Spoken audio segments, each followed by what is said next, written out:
How do you gain confidence at work? How do you gain confidence in life? Hi, I'm Cartwright Morris. I'm the host of the Men of Forge podcast. And this is the question that we discover in this podcast. I could bring on guests, men who have gone before us, top performers in their job, in their career, and in their life and relationships. And how do they gain confidence and move forward through doing hard things? That is the secret to building confidence in your life, is doing hard things and learning how to do them well. To discover more about how I help sales professionals gain confidence and improve their performance, go to menofforge.com to find out more. Now for today's interview. All right, welcome in to the Men of Forge podcast. I'm excited to interview Julian Hayes today. Julian coming from just up the road in Nashville. Julian, it's great to have you in.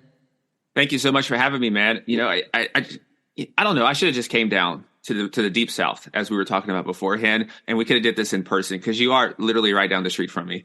Yeah, we could have really done that. That'd been fun. There is one day I think I'd love to have a studio. I could just really do it well. But yeah, that's what I'm thinking here. You know, there's a part of me that I want to do, and so for right now, in terms of bridging the gap between that. I know there's a lot of different companies now, at least here in Nashville, that offer a studio for you to rent for your interviews. Right. And so that's kind of what I'm looking into doing when I do local interviews, because I want to do more of that. Because I've done a few in-person interviews, and there's something so magic about doing those in-person interviews. I love Zoom, nothing wrong with Zoom, but in person, you just can't beat that. Even just in business, a Zoom call and an in-person business meeting, it's two totally different worlds. Miles apart. I'm with you. I'm thankful for the virtual world that's allowed things for me to meet people like you. But at the end of the day, you're right. There's nothing better than face to face, like the real thing.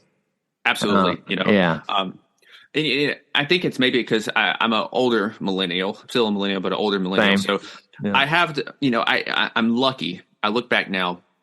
I still remember life a little bit before we had the internet as good as it was. I remember I had a computer, but and then you had those floppy disks that you put in.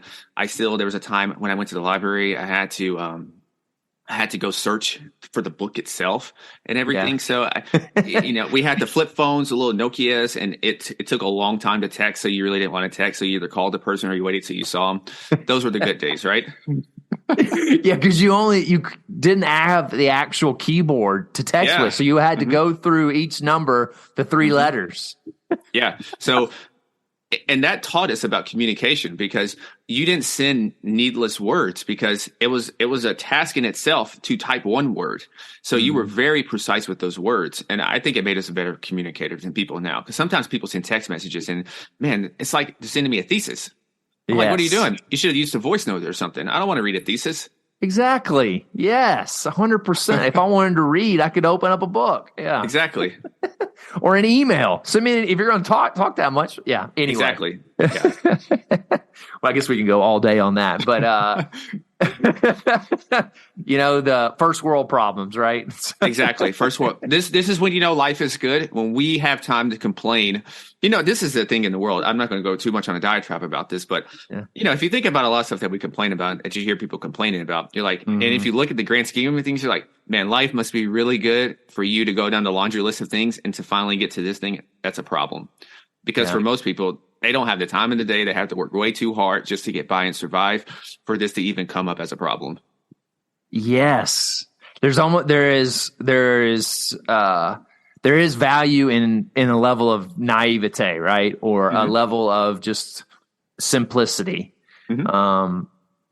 Man, we could probably have a discussion on that, right? I think one time I interviewed somebody, and they said some of their best employees were people that grew up in the country, farm boys, who just like the work. They see the work in front of them and they do the work.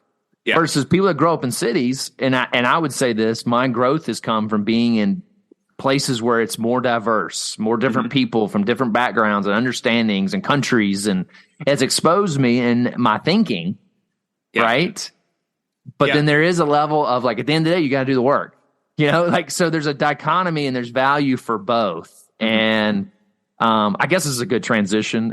Julian, is like, I know you grew up in Nashville, you grew up the South like me, but you spent a lot of time in New York. Yeah. What would you say is your background of experiencing both? What led you to New York, and really, like, what would be kind of your origin story of really what led you into who you are today? Yeah, a brief origin story is that, so grew up playing basketball, had an opportunity to do junior college, but instead I got a 4-year ride academically for UT Knoxville. And I wasn't going to the NBA, 5'11", and which is not a bad height, but if you're going to be 5'11", you're probably going to need to be a point guard or something, and you're going to need to be really quick.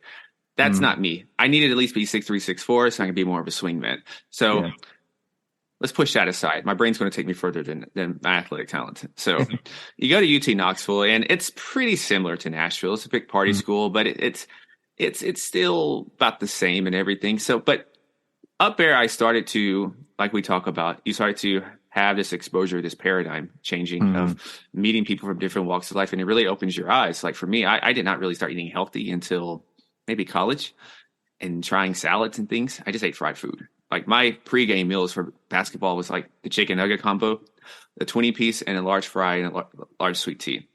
You know, to be 16 again, right? Yeah. And so to burn that off, gosh. Yeah. And so up there though, I probably like most men, you get up there, you see a bunch of pretty women, but you kind of don't have that confidence. And so you're searching for this confidence, this magical elixir or something. So for me, I thought, let's just start working out or something, right? You're like, let me start working out. So I started working out and everything. And so that got me started in health.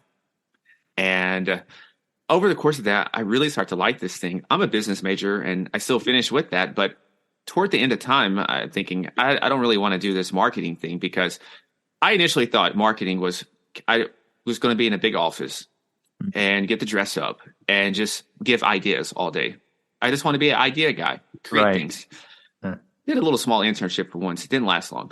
And they'd start talking about account executive and sales and stuff. And I'm like, no, man, I'm good with that.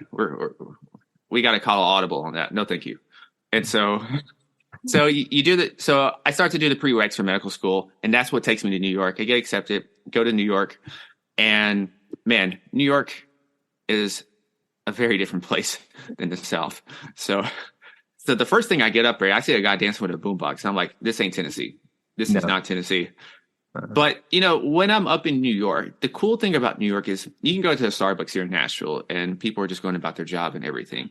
But for whatever reason, maybe it's divine intervention or whatnot, I always had the craziest conversations in different cafes when I ventured out throughout the city. Some people are working on different startups. These people have big dreams of getting on Broadway. They're actors or singers, all these different things. You have these big dreams, and there's a passion with that. It's so contagious to be around someone who just is bursting with energy. And that's not me. School is easy. You know, I'm just relaxing, you know, show up, take a test, get some answers, get a grade. Over the course of time, you're going to get most likely you're going to get a job making a pretty good salary. And your first generation, you feel good about this. None of my parents or anybody went to college. So this is the proven path. This is what they told me to do. You go to school, you be successful, and at some point I'll get a white picket fence, and I'm living the American dream. But deep down inside, I always had these voices like, man, this ain't it. This is not it. This is not it. And it just gets louder as you keep living life. You can't suppress that voice. I do have a theory that people sometimes use alcohol and other vices to kind of suppress that voice that they know they should be doing something, but they're not doing. That's probably a whole nother conversation in itself. But the one pivotal moment in New York, though, I remember I was at this place, Lower East Side. I'm at the Yucca Bar, and I should be in class, but I'm not. I'm having some drinks at Capardina, and there's a beautiful blonde, pretty blonde. Should have asked her out, but I was really fascinated by her story, and so I even forgot to do that. And so she's talking, and she's traveling, and she's doing her work. And what I hear is that you're combining your passion with your purpose. You're combining it all in one. You're not separating work and life. You're making all these things go together. And I'm like, damn, I need that. I need that. So I'm sitting in an anatomy exam. It's like 3 hours. I look up halfway, and I'm just like, oh my goodness, this is really not it. I still finished a year. I come back home in Nashville, and I just decide that I'm not going to go. The government can always give me money to go back to school, but I got to take this opportunity and just figure it out. And that's kind of the origin story. And then there's, of course, a bunch of different turns and twists throughout the journey over those last 7-8 years. Yeah, man. So I do want to plug your website. So executivehealth.io. Mm-hmm. So I think there's aware, like that's interesting you hit on. And I imagine you've become aware, and a lot of the executives and leaders you help, there's a pain point that they have. What was kind of, I mean, it sounds like your pain point was just the feeling stuck, mm-hmm. and what led you to kind of going, what's the origin of the idea of, there's a group of people that need something, my expertise or my passion and purpose in that. So what was the journey like of discovering your purpose? I think my purpose was always to, for me, the meaning of life is it's growth and evolution. Just simply it's growth and evolution, but I also value freedom and having control. And so leaving medical school, I knew I wanted to be involved in health. Didn't know what capacity. So initially I just did a personal training job at my gym. I got paid peanuts, and I was working at a call center as well. Which is kind of the drop off, when you go from being a king and everybody's like applauding you because you're in medical school, then you go to working at a call center and getting paid $7.25 for training sessions. It starts to humble you a little bit. Mm-hmm. But met some really good people, got to build my skills as well in terms of talking to people from all different walks of life and finding ways to connect instantly, even though we come from way different backgrounds. Now, so you start this personal training journey, and it's initially things that just like lose fat for 12 weeks, kind of a lot of stuff you see on Instagram now, just fat loss, typical stuff you talk about the masses with, but I start to want more myself. Mm-hmm. I get bored with it. I've kind of done all this stuff of being super lean and all that stuff. It's boring to me. There's another tier, what motivates you at 26, 27 with your health is going to be different as you start to get into your 30s a little bit. And then I also started to see my family. My dad was a big inspiration. And then I started looking at my family tree. I had a lot of family members who were on dialysis, some amputees. And you start to see those things and you wonder, are my genes my destiny or not? Mm. And so I started seeking out knowledge, doing some independent studying. Luckily, I find mentors. And I started thinking about health optimization. So this is the natural evolution of me that's going to be reflected in my work. Yeah. The executive health is relatively new. My original company and what I was incorporated as is Art of Fitness and Life. But then just through talking with different executives, entrepreneurs, and leaders, I was at a dinner actually, and this is where this idea came up. I was just talking and they were like, why don't you just change it to executivehealth.io? It's easier to understand. It's what you do already. Yeah. And I was like, well, I don't know. I guess I will. and so, but how do I even come up with that? That's one of the reasons. But also, I just started talking to people and I started to hear different ways that people are struggling, different things that they would like. And I saw a need in the market. It's going to take some time because I'm ahead of the curve on a lot of the things. But I know I'm in the right direction now because I feel much more energized these days.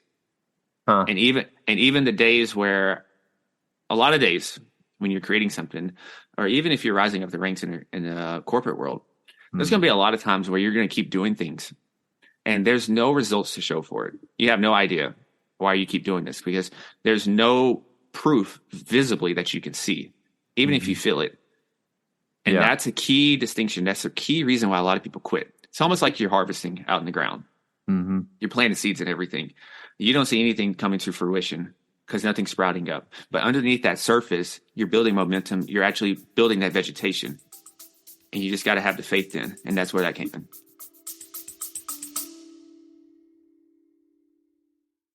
Today's episode is brought to you by Thrive Marriage Lab. If you want your marriage to thrive, this is a great opportunity to you because strong marriages are the bedrock of strong churches, organization, families, and community. This is a 12-month pathway for any of you that are looking to really have weekly engagement with experienced marriage counselors. Not just one, but many.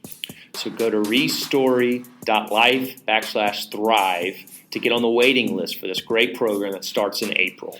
That's restory.life/thrive. And make sure you put the word Forge in the promo code to receive a discount on your monthly fee. Now, back to the episode. Man, that's interesting. So did you, in the midst of that, I mean, one, and this is my curiosity, and my listeners get, I'll probably overuse that word, but I am just naturally, because I'm like, man, this is so fascinating. As someone who wants to serve hurting leaders, executives that I want to help them lead better. A lot of times it can start with just your own personal health. So where did you find that niche of like, executives? These are the people that really kind of needs what I have to give. Yeah. I thought about some of the things I offer and some of the things I do. Like when you're looking into different hallmarks of aging, when you're looking into genetic testing and different wearables and biometrics like that, the masses are not really interested in that. They're usually going to be late adopters. I mean, for instance, intermittent fasting is big to a lot of people now. Intermittent fasting, we known about that in messaging boards and trying that stuff out in like 2005 or 6. Right. So and there was cultures for centuries have been doing it, Yeah. Well, of course, everybody had to do it, right? When they were trying to get their meals, right? Yeah, they could eat, right? Yeah. So you think about those things, and I just thought about the personality type. Usually it's going to be someone who's an early adopter. And then I thought about what type of person do I actually enjoy working with? Being honest, a lot of times I think a lot of times we pick clientele. Even I did this at first. We pick whoever wants to pay us. So we're almost like a mercenary. Whoever's the highest bidder, whoever's just going to pay me, I'm going to do it. You're just a mercenary. Yes. Nothing wrong with that, because you do got to put food on the table. But at some point, you just start to feel it when you're not working with the right people. It's a lot of friction. And so I thought about, who are my dream clients? Even if I don't have any right now, who would I absolutely love to work with? I had a genie in a bottle. I always came back to like leaders, executives, entrepreneurs, people who are forward thinking, people who are really trying to push the needle, really trying to create a better world. I never saw myself as a person who's going to be like the person who has sold out stadiums. I don't really want to deal with that. But I can be the person almost like a hockey assist who directly leads to the goal scoring. So I can help the leader who's going to impact the masses, and I'm still getting a hockey assist in terms of impacting a lot of people. So that's one way. But then I also thought about, when I think about concierge service, and I got this from restaurants and hotels, who really appreciate that? People who are time constrained. What type of people are those? Once again, it's going to be executives and entrepreneurs. And so so it just logically added up. And then I combined it with what I feel, and then kind of myself. Who do I see myself as? Even if I'm not that person right now, who do I see myself as years down the road? I see myself hanging with these type of people, talking with these kind of people, because we want to create solutions. We want to create jobs for the world. We want to do all these great things. So that's who I saw myself as. So I might as well start to create something like that. Yeah. Oh, that's cool.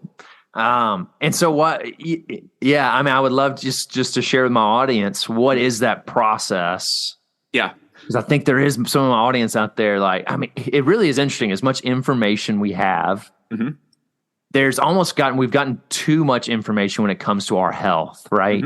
Yeah. Where there's 700 different diets you could do. There's different types of workouts, and there's CrossFit, there's orange therapy, there's all this stuff. So where have you seen, where is kind of the entry point that you've taken, or if you would, take us a little bit on the journey of what you take you guys through, but really what's level one? What's the entry level point? Yeah. And see, that's the secret. That's another reason I forgot to mention, is that I saw the way the world's going in terms of health.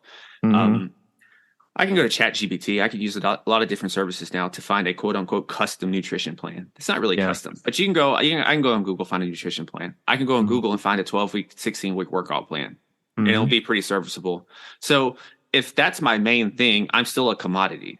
Right. And so I don't want to be a commodity. I have to work way too hard for a client that I'm probably not getting enough paid for my services. And then you got taxes and all that stuff, and then investing back into everything. So I had to back out of that. That's a lesson I learned during my initial iteration. Now, the whole process. So when people say custom and truly unique, I really wanted that. And so what does that look like when I ask myself that? We start unique from a cellular level. So the first thing is I need our blueprint. And so that's starting with a genetic report. So every person that I look at is a blank canvas. I'm coming in with no assumptions, nothing. And we're just going to collect a bunch of data. And then one of my superpowers, things I enjoy the most, is, so look at all this and to make a story out of it. Connect all these different things because we're all just one giant system.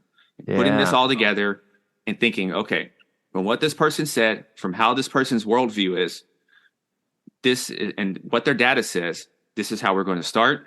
And then this is where we're going to go maybe halfway. And this is where we're going even long term. So I think near, far, and beyond in terms of progress, because you got to have something near or pretty close because you want to start building momentum for the person. So you can't say, hey, this is a 12-month process. I enjoy that kind of thing. Say, hey, this is a 12 to 18-month project. Most people don't. They need a quick win. They need that dopamine. So that's why I have my near. But the actual tools and everything. So some of the basic things. So genetic testing to get their DNA report to kind of give us a rough idea what their nutrition, training, hormones, sleep, all that's going to look like in terms of their genetics. Meaning because there's not a one-size-fits-all correct. Yeah. plan. Because we're 99.9% the same, but that 0.1% is a huge difference. Right. Yeah. And then but sometimes when you have your genetic report, you have your genes. Like for my example, I have a super high propensity for blood sugar issues. Some people call it diabetes and just general blood sugar cardiovascular problems. But just because you have the gene does not mean it's actually expressing.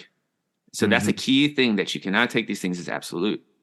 And so therefore, and how do I know that? Well, that's when you also include blood work as well. So you order a comprehensive lab report to get the blood work.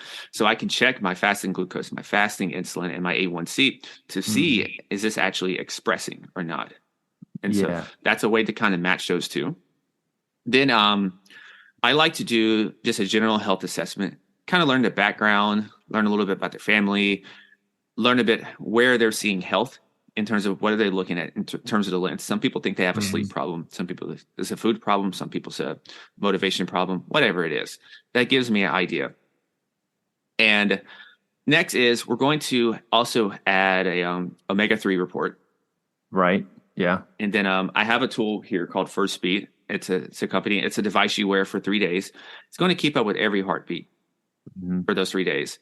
And what that does is we're looking at kind of the division between sympathetic and parasympathetic. Flight or flight, rest and relaxation. A lot of us hard charging leaders and people getting after it, we're pretty dominant on the sympathetic end, hard charging. And so we want to try to see how far off we are with that balancing and see what we can do to kind of bring this two into a little more harmony.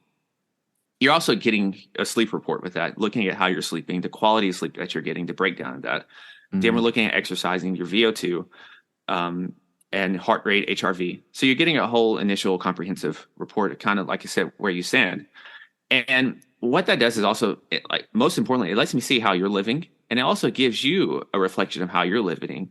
It gives you a baseline of where you stand, and then things that we can start to tackle one by one.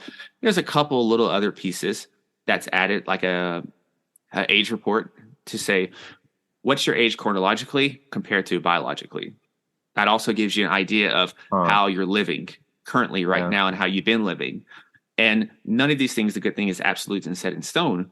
But what it does is, most importantly, it gives us a baseline for where you are. And now we can always compare to where you're going afterwards, and to see, is the supplement regimen, the exercise regimen, the lifestyle regimen, and other protocols, are these having some type of positive benefit in terms of all these other initial data entry points? And there's a whole host of other different things, like a neurocognitive exam on a computer that you can do to see how quick your brain is processing, and a whole host of, and a couple other things. But that's it for the majority. Wow. That's pretty awesome. Just, and you come into, I mean, like you said, it's the concierge. So are you coming in their office? You're coming in, you're fitting into their schedule when you go do some of these evaluations? Yeah. So a lot of those can be done virtually. So I ship everything to them. Gotcha. Or I can order the labs and have them show up, as long as they're not in New York. New York is, as much as I love New York's bureaucratic processes and everything is absolutely asinine. I'm sorry if you live in New York. I think it's terrible. But because I can't really order anything in New York, and so that's why it's problematic. So, but yeah, for most places I can just order some labs for you to show up. You go there, or in some places they can even come to you. There's an option where I have partnerships with doctors and everything to do in-person evaluations on certain tests that I can't do. Yeah. Yeah. Yeah. So like I like things like CAC scans and a couple other different things. Can't do that obviously since I'm not a doctor. And so, but there is an in-person component depending on the amount of detail and stuff that you want to do. But a lot of this can be done just virtually and everything. Yeah.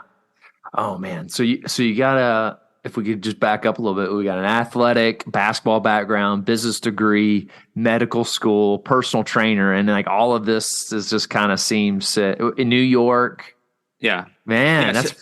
Go ahead. Yeah, so it's a host of things, and establishing partnerships. So that's been a key thing is to be able to, because you hear people say, at least I heard of people, I have my personal trainer here. I got to do my nutrition here. I got to do this other thing here. And so I thought, why not just bring this all in house and do the best I can? And so that's why, like, I don't really do the fitness programming anymore. I have a friend who's an expert at fitness programming, and I'm glad to share the pie to bring experts at it, because I think we can go faster when you have people surrounding you. That's a lesson I had to learn. I'm an only child, so. My natural inclination is not to network, is to not to talk to people. It's not even to do podcast interviews. I used to be a huge introvert and a mute, which you probably can't tell now. And, thank you for Toastmasters and other different events that really kind of helped me break out of my shell. Yeah.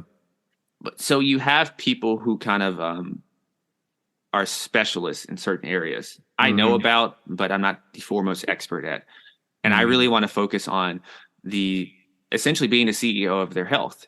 And the integration aspect and coaching them. I enjoy looking at all the data, coming up with a story, coming up with a game plan, and then deploying from there. Yeah. Man, Julian, you just hit on two things. So I think for the 20-year-old guy right now, just from your story, one is just like, sometimes you got to just keep swinging, keep trying new things from your story. Like you just pivoted, you kept pivoting to find something, and nothing's wasted. You've used every little thing for what you're doing now. Absolutely. Man. And then the second, go ahead. Everything. This is what, especially the 20-year-old. Yeah. Oh man. If they're in school, I might get in trouble for saying this. I might get in trouble for saying this. Just say it. I just really feel it. I would focus a little less on really striving with your grades, unless you have to do something like medical school or something like that, where grades are important. But even then, I wrote a very good essay that helped me get into medical school. It wasn't my GPA. It wasn't the highest compared to other people. But I had a very good life story because I had hobbies. I had other interests. I was a well-rounded individual. So where am I getting with this? That is one of the best times to form relationships with those people and to network and to build friends. I wish I did that, because the thing is, 10, 15 years later, because I'm 36 right now, some of these people are going to have some great positions in companies, or doing great things, and keeping them in your network. It's a great time to collab and to really all succeed together. So I have a few friends in my life who are doing very good in the corporate world, and things I can learn from and talk to them, use them as a resource. So you just never know where people are going, but it's also a great way to just start building relationships, because I thought talent, being the smartest, knowing everything is all you needed. And it's really not, because I promise you this, a lot of the people that you see prominently, like in health or business on TV, they're not the smartest people. Trust me on that, especially with the health people, because I know a lot of health people. Smartest health people I know are just terrible at marketing and stuff, and they're not really concerned with it. So you're not going to hear about them, but you are going to hear about the other people, because they keep taking swings, but they're taking swings at marketing and everything, and just consistently putting themselves out there. So separate those things, focus on relationships. And like you said, everything that you do is an opportunity to learn from.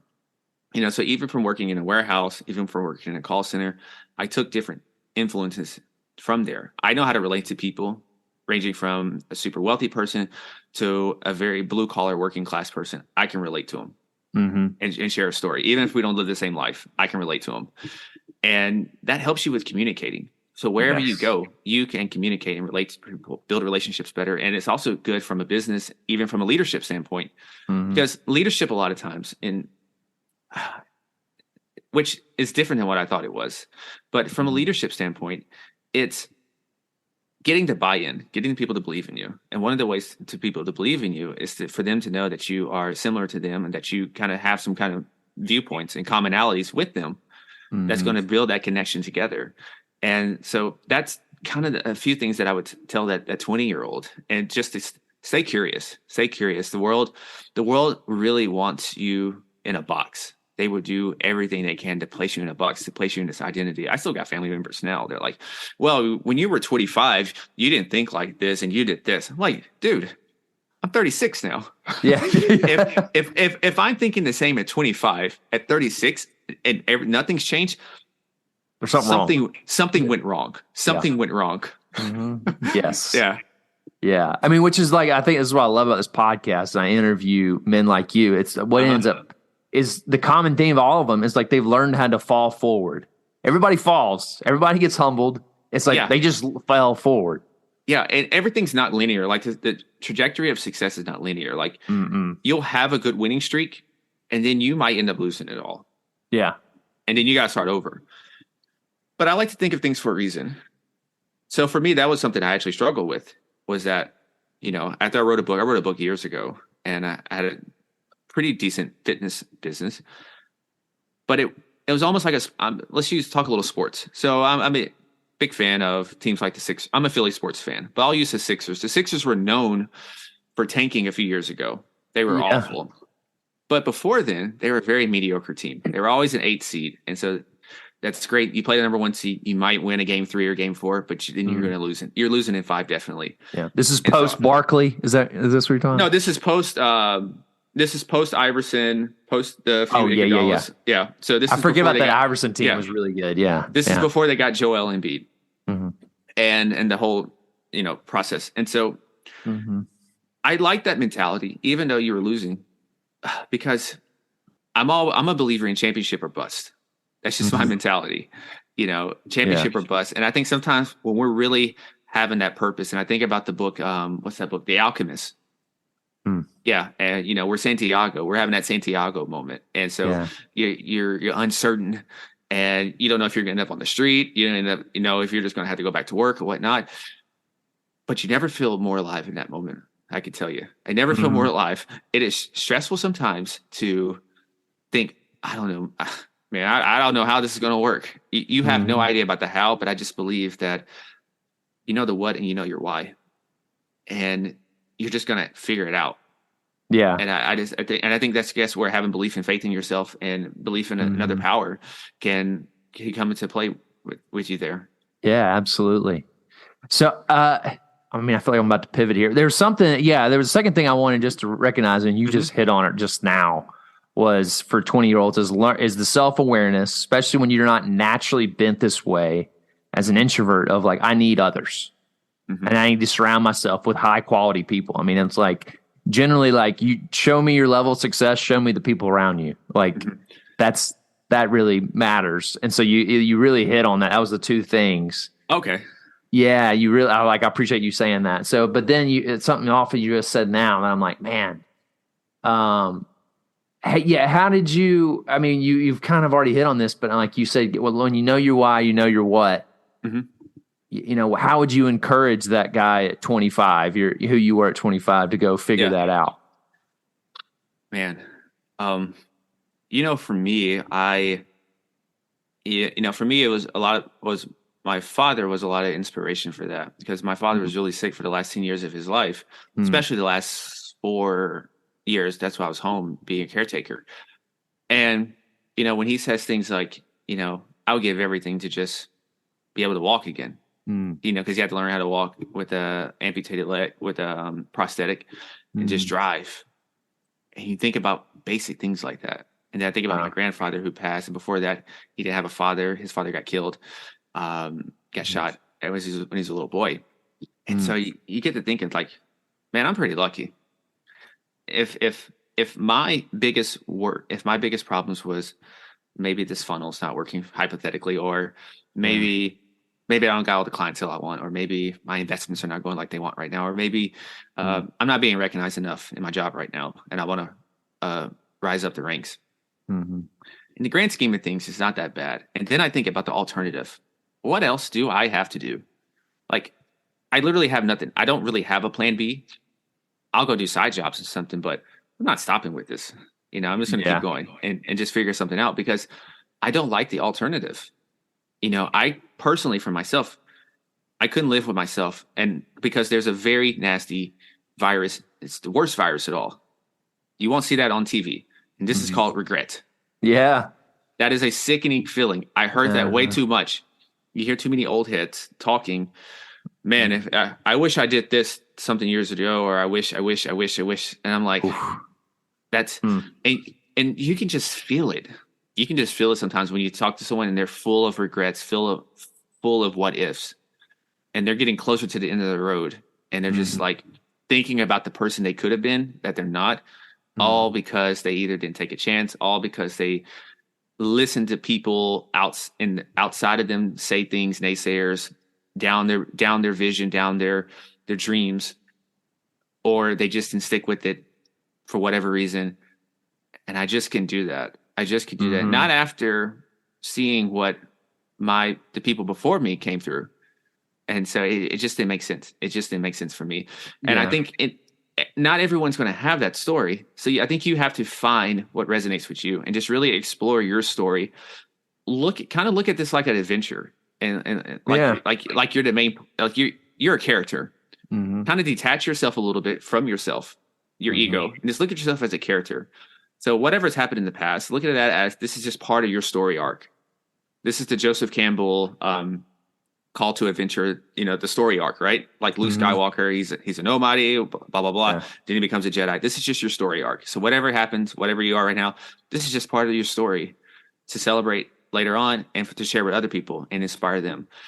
But every person is going to be different. We're all going to have different things.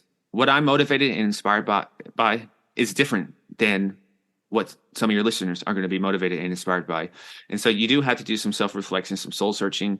You can start by maybe praying, start by just meditating and really getting in tune and just having silence. And I promise you, it will come.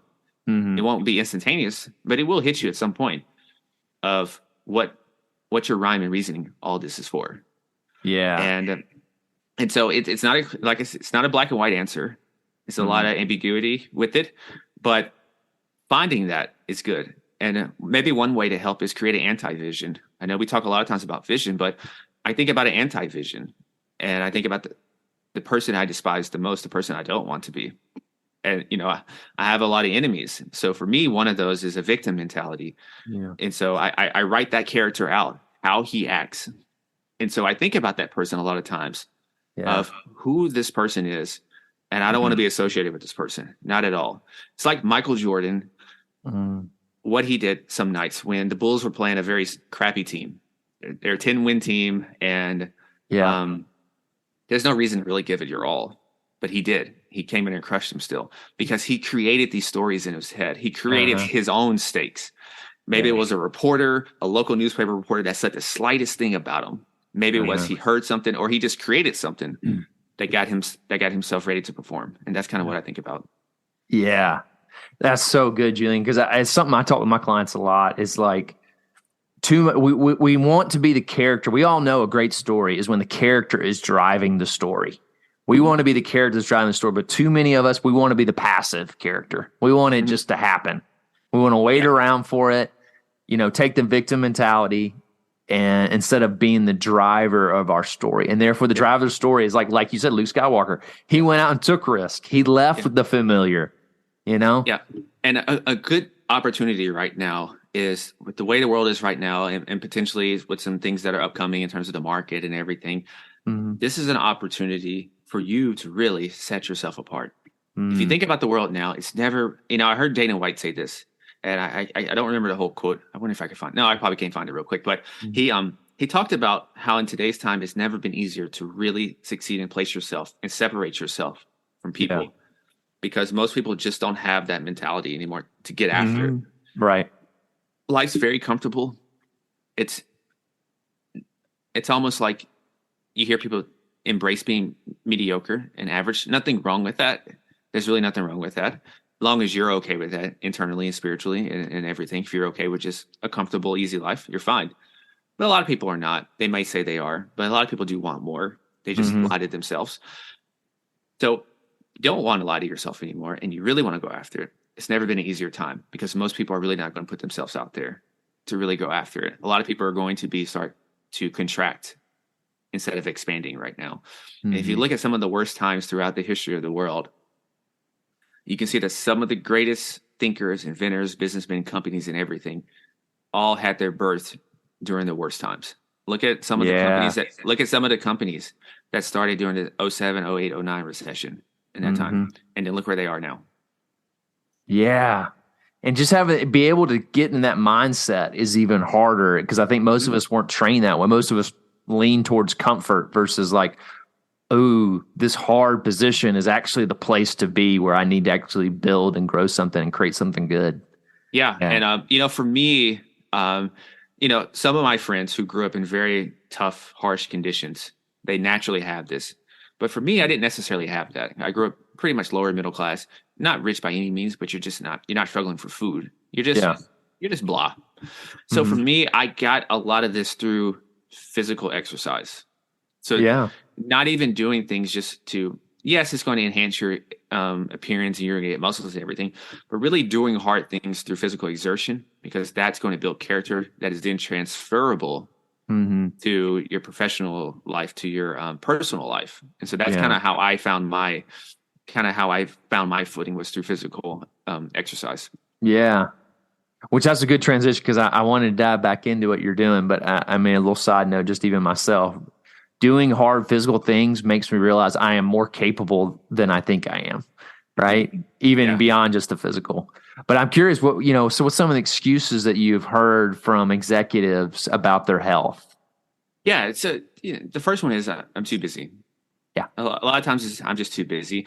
And a lot of times with those people, and even people who are just generally ambitious, it's not an issue of neglect.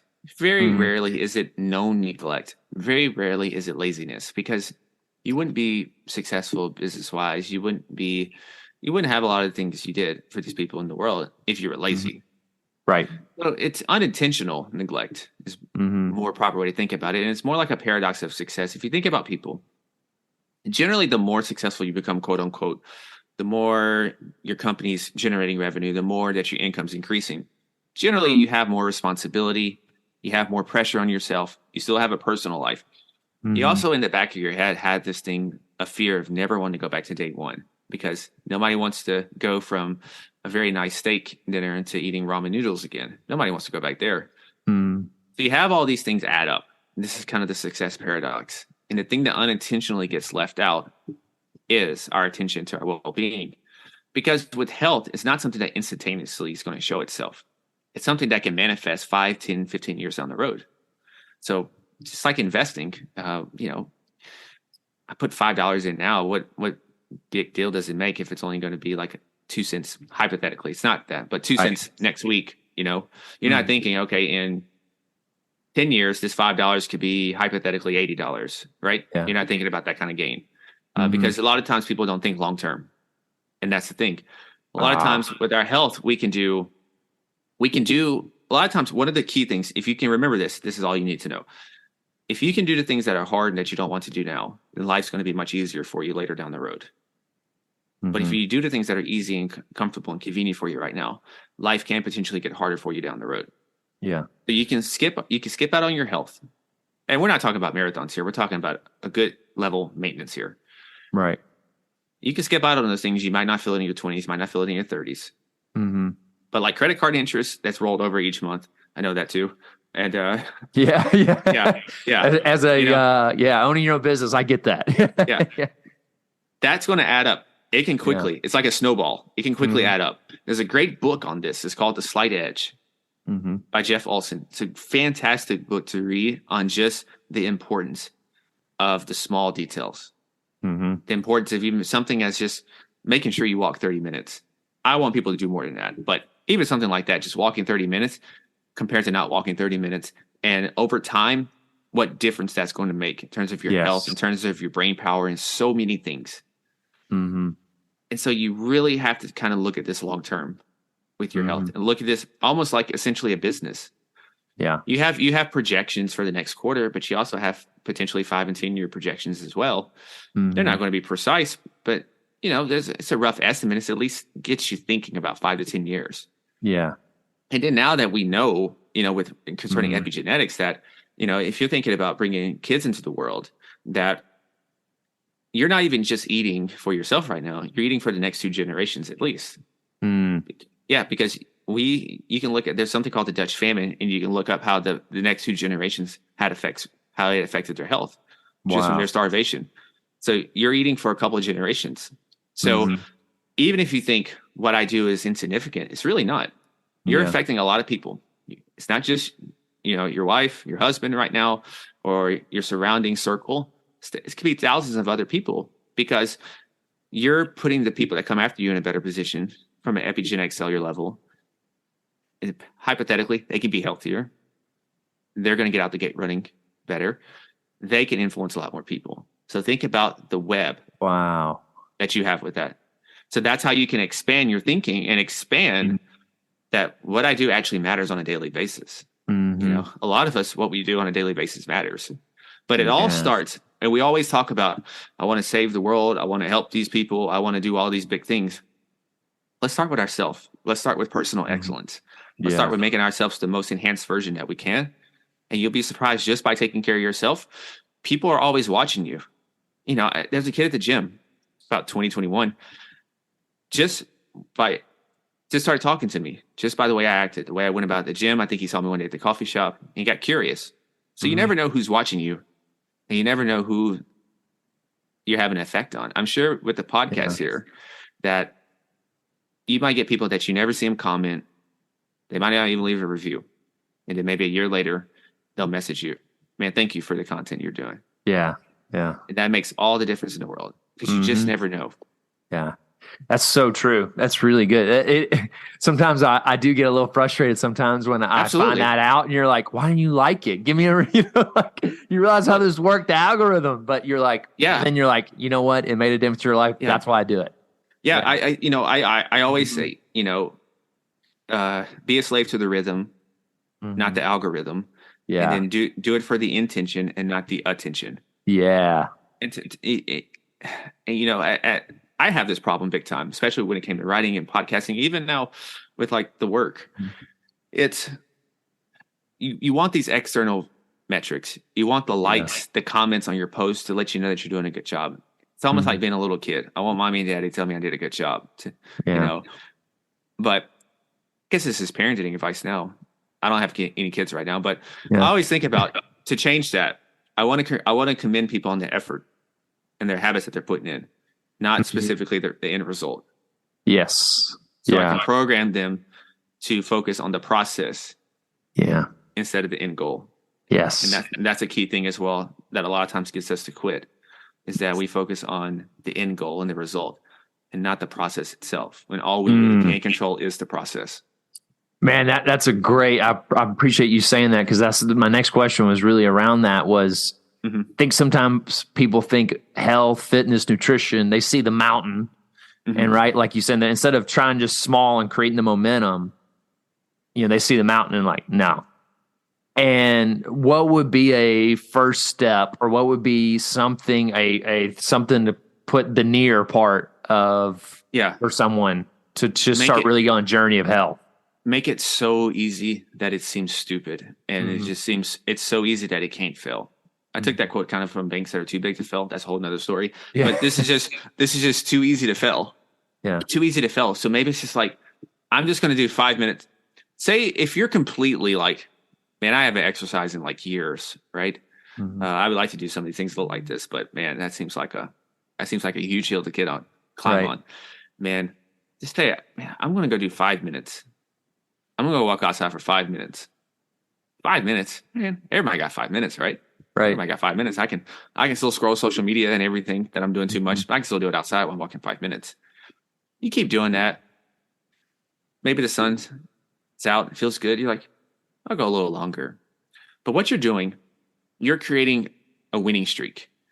Nothing is more of a high to us that feels good than when we feel like we got momentum, when we feel like we're moving in the right direction. So I want you to make it as easy as possible to build momentum and then gradually add from there. When I started lifting and running and all this stuff, I did very simple things. And then I started to feel good. And then I started to add more. Because the physical results are not going to show first. Health is a internal, external thing. A lot of people think it's external, internal. It's really internal first, then external. You have to change inside first. You have to change in your mind, your feelings, the whole way you look at this thing. Then your exterior and physical will start to change slowly over time. So this is why make things very simple at the beginning and gradually shift up. It might be hard to our egos to say, "Oh man, I could do for more than 5 minutes." But I want you to be consistent. I don't want you to be the person who goes all out, balls to the wall, maybe 2 days out of the week, and then you miss the other 5 days. You're not being consistent. You're not building a winning streak. It's like me as a basketball player. I had games where I scored like 30, and then I had games where I scored like 8. It's not consistent at all. It's like teams that they show up 1 week and then they disappear for the next month. Right. And then they come back again. Potential's cool and all that, but no, we want consistency, discipline to keep building that, because it's like a business. It's like investing. Time in the market, right? We hear that all the time. Time in the market. It's better to be just time in the market is always trumps the opposite of that. And it's the same thing with your health.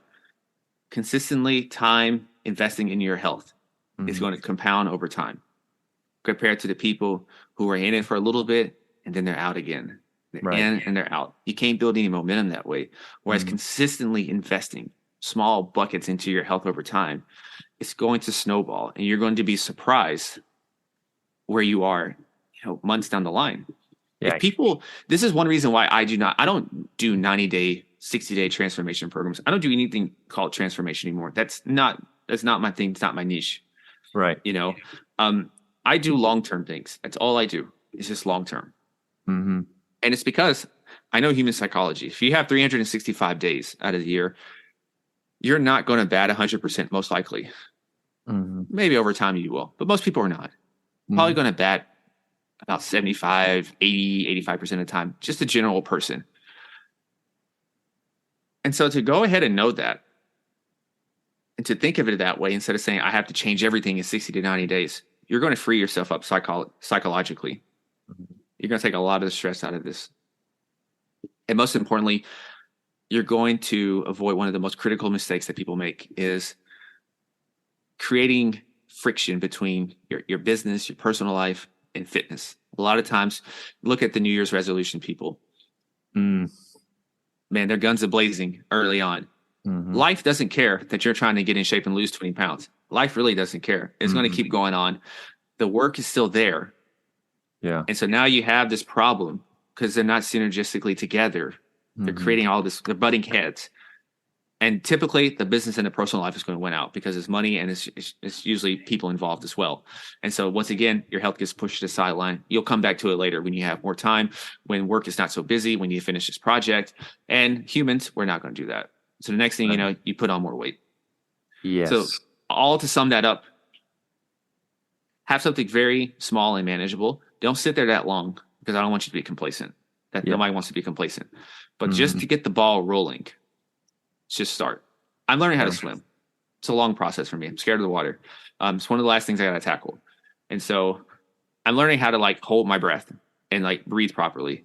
And just put my head in and out of water. I'm I'm looking over, I see a 5-year-old just easily doing this. And I'm like this big grown man, right? I'm 200 pounds, right? I'm just like, oh man, this is embarrassing.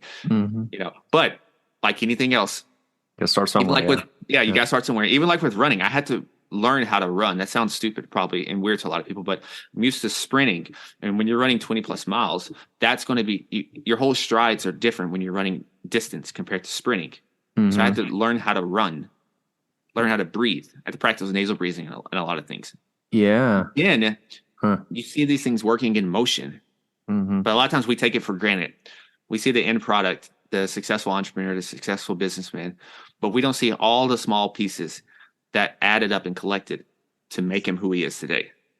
Yes. And I guarantee you he started with maybe like just one cold call a day, one cold email a day, one outreach a day, one conversation, one person to serve no matter what a day. And he gradually built up. He built momentum. I know that's what I did. I was like, I'm going to reach out to one person a day and just talk to him, or just reach out and connect with someone. One person a day. I got comfortable with that. Became 2, 3, and so forth. And that's how I look at fitness. It's all the same way. If you're successful in business right now or your career is going well, I guarantee you a lot of the principles that made you successful in that arena can be successful with your health and fitness as well. Yeah, man, that's good. I mean, and so I'm curious, just the fruit of what you do. Are you seeing more of when executives take care of their health, therefore it leads to less anxiety, even less depression, less stress in their life and on their team? Are you seeing a more holistic when you start taking care of yourself in your physical life? Yeah, you're seeing those things, but the other thing that you're seeing is the increased quality of life. If you think about a lot of times, why do we work so hard and want to be successful? And yeah, you can say money, but what does that money actually represent? Just like when I thought about it, what is being in shape and being strong and doing all these running events and boxing and all these things, what does it really represent? And that's the thing with those guys. Why do they work so hard? It's kind of a sport. That's true. It's cool to make money. That's cool. But some of those guys it's about freedom. It's about the quality of life. It's about being with their family, being with their kids, being able to do things with their kids. And then thinking even long-term, walking those kids down the aisle, thinking even more long-term, seeing those grandkids or even great-grandkids, if it's up to me, and being able to not just see them, but to be an active participant in their lives. Yeah. So you're seeing all those things. So it's a much bigger picture. So yes, losing weight. Yes, improving lab markers and various biomarkers. Yes, you can see that. But I really encourage them and encourage even listeners when they're thinking about their health journey to really think about what all this means. Why am I actually wanting to get in really good shape? Yeah. What does that represent? That's inspiration. A lot of times we seek motivation. I don't really care about motivation as much because it comes and goes.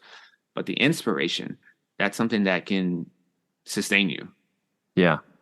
Man, well, Julian, I appreciate you coming on, man. It's been a blast talking to you. I'm really fascinated by what you do, and I appreciate you serving so many executives and changing their life in so many ways. Well, what's the best place for my listeners to find you? Yeah, since you're already listening to this awesome podcast, and hopefully you left a review. If not, go ahead and do that. Go ahead and subscribe to mine, which is Executive Health and Life. And also, if you want to reach out, you can find me at executivehealth.io and just hit the contact, and we can sit down for a call and just a chat and go from there. Awesome. Well, Julian, I appreciate you coming on. Maybe next time we'll talk about how did the Sixers get over the hump. But oh boy, that might be too depressing for you. I got spoiled with the Eagles. I don't want to talk about the second half because there's no way how they blew the Super Bowl. I don't know. And then the Phillies, and so then so maybe the Sixers will get to the finals, but they'll end up losing in the finals because it seemed like every Philly sports team over the last year has gotten to the championship game and lost. Yeah. So even I don't keep up with MLS, but I saw that they lost in the championship game. Eagles lost in the championship game, and then the Phillies lost in the championship game. Yeah. Oh man, I'm sure the Flyers lost somewhere in there too. I don't even think they're good. They're not getting to the playoffs. I don't think so. You don't have to be depressed by that. They're good. Yeah. Well, thanks for coming on, man. I appreciate it. All right, take care, man. Thank you so much. Thanks for listening to the Men Are Forged podcast. If you want to find out how top performers gain confidence on a regular basis, you just got to go to menareforged.com and put in your email address, and you will be sent a video about how to do that.